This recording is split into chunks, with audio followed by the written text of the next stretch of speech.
ধন্যবাদ আপনাকে। কারণ এটা নিয়ে সোশ্যাল মিডিয়ায় আজকে বিকেল থেকে অনেক কথাবার্তা আমরা দেখতে পাচ্ছি, অনেক চিকিৎসক এবং অনেক সাধারণ জনগণও অনেক মন্তব্য করছেন, এবং আমরা পুরো দিন এই বিষয়টা নিয়ে আমরা নিজেদের মধ্যে অনেকভাবে প্রশ্ন সম্মুখীন হয়েছি।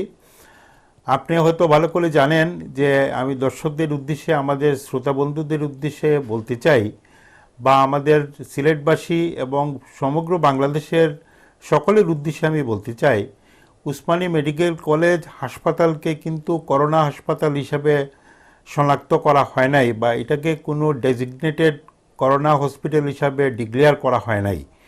শুধুমাত্র শামসুদ্দিন আহমেদ হাসপাতাল, যেটা 100 বেডের হাসপাতাল, সেটাকেই আমরা শনাক্ত করে রেখেছি করোনা আইসোলেশন ইউনিট হিসাবে। এবং সেই ইউনিটে তার মধ্যে যে ব্যবস্থাপনা আছে, সেই ব্যবস্থাপনার নিরিখে ওইখানে 2টি আইসিইউ বেড সহ, আইসিইউ ভেন্টিলেটর সহ, কার্ডিয়াক মনিটর, এবং কাউকে প্রয়োজনীয় মুহূর্তে আইসিইউ সাপোর্ট দেওয়ার জন্য বা লাইফ সাপোর্টে নেওয়ার জন্য যে উপকরণগুলো দরকার বা যে ব্যবস্থাপনা দরকার, তার সবই অ্যারেঞ্জমেন্ট করা আছে।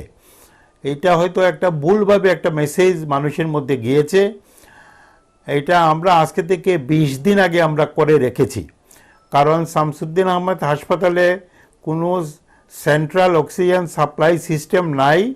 ওইখানে যে ব্যবস্থাপনা আছে, ওইখানে সিলিন্ডার থেকে 4টা সিলিন্ডার দিয়ে, মানে কম্বিনেশন করে একটা জায়গায় একটা মডিফিকেশন ইউনিট দিয়ে ওইখানে 2টা ভেন্টিলেটর স্থাপন করা হয়েছে। এবং যে ভেন্টিলেটরগুলা বিশ্বের অত্যন্ত উন্নত কোম্পানির ভেন্টিলেটর, ড্র্যাগার কোম্পানির, এবং এখানে মনিটর থেকে শুরু করে বাকি সব ব্যবস্থাপনা আছে।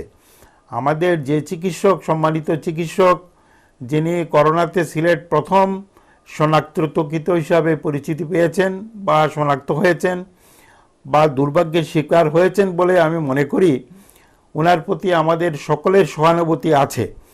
কিন্তু যেহেতু উসমানী মেডিকেল কলেজ হাসপাতালের যে আইসিইউ ইউনিট আছে, সেই আইসিইউ ইউনিটটা করোনা পেশেন্টদের জন্য নির্ধারিত নয়, সেই জন্যই ওনাকে আমরা উসমানী মেডিকেল কলেজ হাসপাতালের আইসিইউ ইউনিটে আমরা স্থানান্তর করিনি।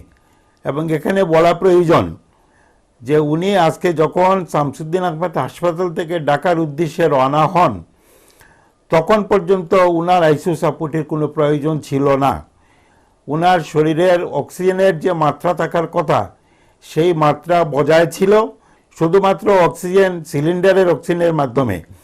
এতে উনাকে যেহেতু প্রয়োজনই পড়ে নাই উনাকে আইসিইউতে নেওয়ার, এতে এই প্রশ্নটা আমার কাছে মনে হয় যে একটা অবান্তর প্রশ্ন। আমি যেটা বলতে চাই যে আমাদের এই এখন যে ব্যবস্থাপনায় আমরা আছি, সেই ব্যবস্থাপনার সাথে আমাদেরকে আরও কিছু নতুন জিনিস ভাবতে হবে। আমাদের প্রাইভেট সেক্টরে আমাদের অনেকগুলা বড় বড় মেডিকেল কলেজ হাসপাতাল আছে এবং অনেকগুলা উন্নত মানের প্রাইভেট ক্লিনিক রয়েছে, এবং সেগুলোতে অনেকগুলো আইসিইউ সাপোর্টের ব্যবস্থাও রয়েছে। এখন আমাদের সময় আসছে, ওনারা যদি স্বপ্রণোদিত হয়ে জনগণের এই দুর্যোগ মুহূর্তে যদি সরকারের হাতকে আরও শক্তিশালী করার জন্য এগিয়ে না আসেন, বা আমাদের আর্তপীড়িত মানুষদেরকে প্রয়োজনীয় সময় লাইফ সাপোর্ট বা প্রয়োজনীয় চিকিৎসা সেবা দেওয়ার জন্য প্রস্তুতি না নেন বা উৎসর্গকৃত মন নিয়ে এগিয়ে না আসেন, তাহলে এই দুর্যোগ মোকাবেলা করা আসলেই কষ্টের ব্যাপার। কারণ এই জায়গায় আমরা দেখতে পাচ্ছি যে প্রাইভেট হাসপাতালগুলা এবং প্রাইভেট মেডিকেল কলেজগুলা যে দায়িত্বের জায়গায় থেকে মানুষকে চিকিৎসা দেওয়ার কথা ছিল, সেইটা আমরা অনেক ক্ষেত্রেই দেখতে পাচ্ছি না। তা আমি আহ্বান জানাবো ওনাদের প্রতি যে যেহেতু বাংলাদেশের সার্বিক স্বাস্থ্যসেবা কার্যক্রমে 60% বেশি কন্ট্রিবিউট করে থাকে প্রাইভেট সেক্টর, সেইখানে কিন্তু তারা যদি তাদের দায়িত্ব থেকে সরে আসেন, তাহলে কিন্তু সরকারের একার পক্ষে বা সরকারের যে ব্যবস্থাপনা আছে, সেই ব্যবস্থাপনার পক্ষে সার্বিক পরিস্থিতি মোকাবেলা করা আসলেই কষ্টের।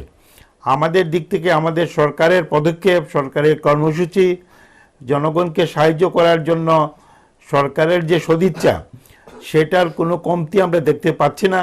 কিন্তু আমাদের পাশাপাশি আমি বলবো যে প্রাইভেট সেক্টরকেও এগিয়ে আসতে হবে এবং সিলেটে যে 4টি প্রাইভেট মেডিকেল কলেজ আছেন এবং আরও অনেকগুলা উন্নত মানের প্রাইভেট হাসপাতাল আছেন, আমি ওনাদের সকলের প্রতি অনুরোধ রাখব